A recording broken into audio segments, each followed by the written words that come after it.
भारत इस दशक में टॉप 3 अर्थव्यवस्था में शामिल हो जाएगा।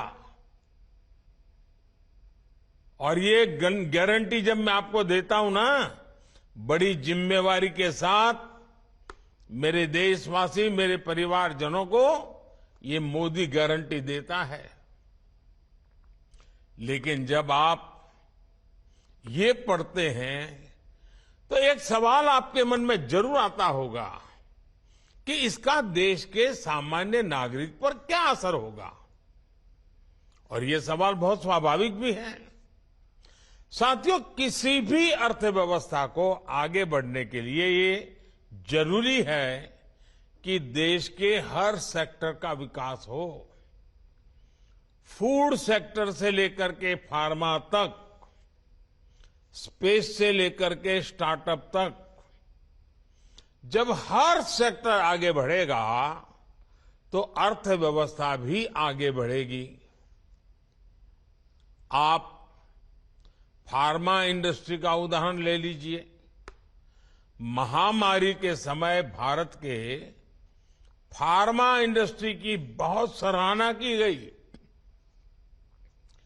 आज ये इंडस्ट्री 4 लाख करोड़ रुपए से ज्यादा की है। और कहा यह जा रहा है कि 2030 तक भारत की फार्मा इंडस्ट्री करीब 10 लाख करोड़ रुपए की हो जाएगी। अब ये फार्मा इंडस्ट्री आगे बढ़ेगी तो इसका क्या मतलब हुआ?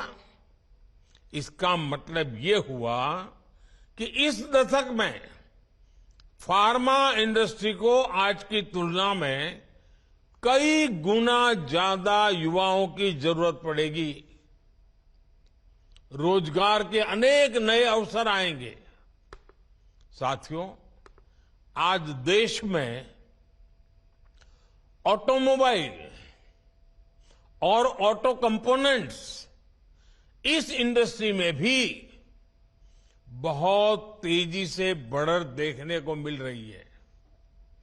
फिलहाल ये दोनों इंडस्ट्री 12 लाख करोड़ रुपए से ज्यादा की है। आने वाले वर्षों में इसके और बढ़ने की उम्मीद है।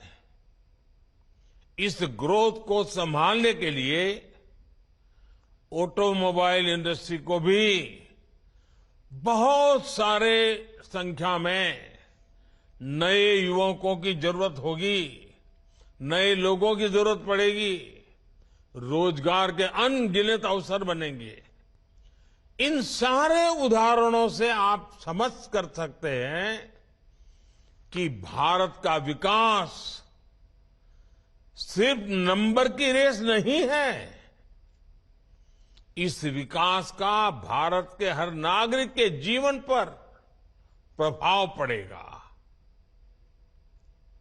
इसका मतलब है कि बड़ी संख्या में रोजगार के अवसर तैयार हो रहे हैं और इससे आय में बढ़ोतरी और क्वालिटी ऑफ लाइफ सुनिश्चित हो रही है। हम परिवार में भी देखते हैं ना, अगर हम किसान हैं, अच्छी फसल हुई, ज्यादा फसल हुई, अच्छे दाम मिले तो घर के अंदर कैसे रौनक आ जाती है। कपड़े नए आते हैं, बाहर जाने का मन करता है, नई चीजें खरीदने का मन करता है। घर की अगर आय बढ़ी तो घर के लोगों के जीवन में भी बदलाव आता है। जैसे परिवार में है ना, देश में भी वैसा ही है।